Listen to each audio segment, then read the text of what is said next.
What would you do if your neighbor kept stealing your assigned parking space and the HOA refused to help? It started small. The guy next door parked in my spot once, shrugged, and said he'd move it later. I let it slide. The second time, I reminded him, "That's my space. It's assigned." He smirked. "Relax, I'll move it later."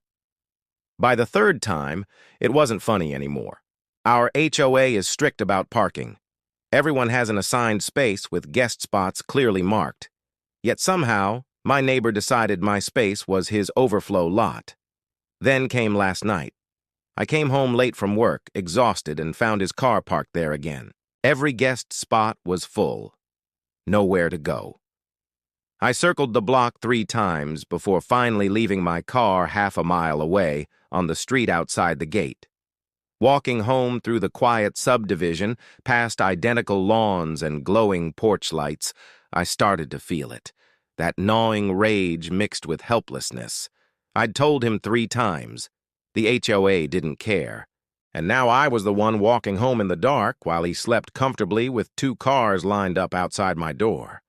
That's when I decided. I wasn't letting this go. The next morning, I took pictures. His car in my spot, my empty space number clearly painted beneath it. I sent them to the HOA with a formal complaint. Their reply: "We will send a reminder about community guidelines." A reminder. That's it. That night, he was parked there again. I knocked on his door. He opened it smiling, as if he'd been expecting me. "I'll move it later," he said. Again. I stared at him, words sticking in my throat. He shut the door in my face. The thing about living in a community like this is you start to notice patterns. Who leaves their trash cans out too long? Whose sprinklers flood the sidewalk? Whose lights stay on all night? And you start to wonder how far you'd go to make someone stop. So I waited. 2 nights later, his car was back in my spot. Midnight. The neighborhood was quiet, every porch light dimmed. I slipped outside with a flashlight and my phone.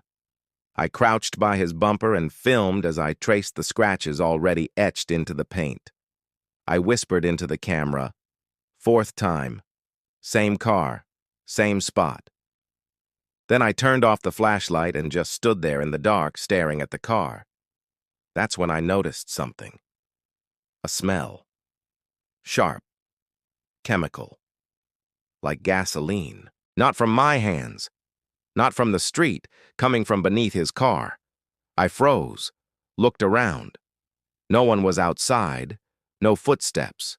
Just that faint, sharp scent seeping up from the asphalt. The thought hit me all at once. What if someone else in the community had gotten sick of his games before me? What if they'd already taken matters into their own hands? Suddenly, the car didn't look like a car anymore. It looked like a warning. A spark away from an explosion. I backed away slowly, heart pounding. The next morning, his car was gone. My space was empty, and for the first time in weeks, I parked where I belonged. Maybe it was the HOA's reminder.